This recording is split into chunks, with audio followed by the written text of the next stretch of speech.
কেউ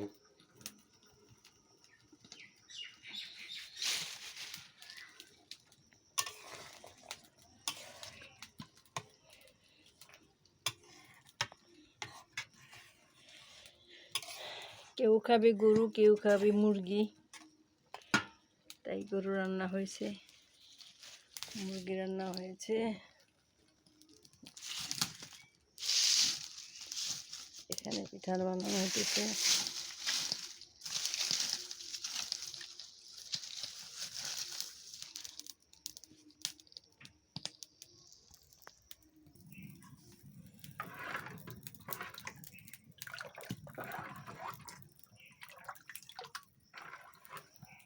পিঠার বানানোর সময় বিসমিল্লাহ,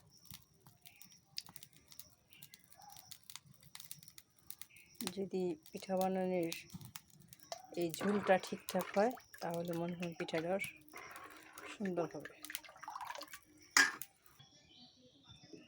বিসমিল্লাহ,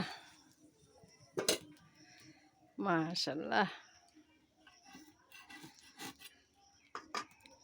পিঠা ওঠানোর সময় একটু জাল পাতি দেওয়া লাগে, দেওয়ার সময় দেওয়া লাগে, ওঠানোর সময় দেওয়া লাগে।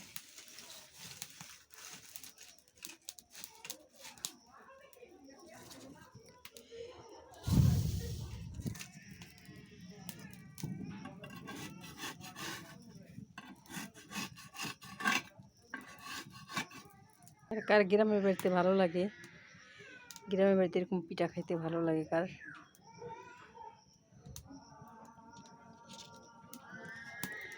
এই পিঠাটা ছিদ্র ছিদ্র হয়েছে, এই পিঠাটা মাংস দিয়ে খেতে খুব মজা লাগে। দেখুন প্রত্যেকটা পিঠে কত সুন্দর হয়েছে, দেখুন।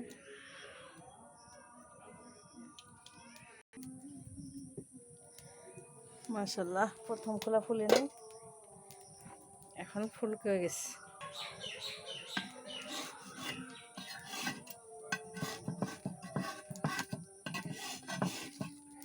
এরকম পিঠা খেতে যারা ভালো লাগে চলে আসবেন, তার জন্য নিমন্ত্রণ রইল।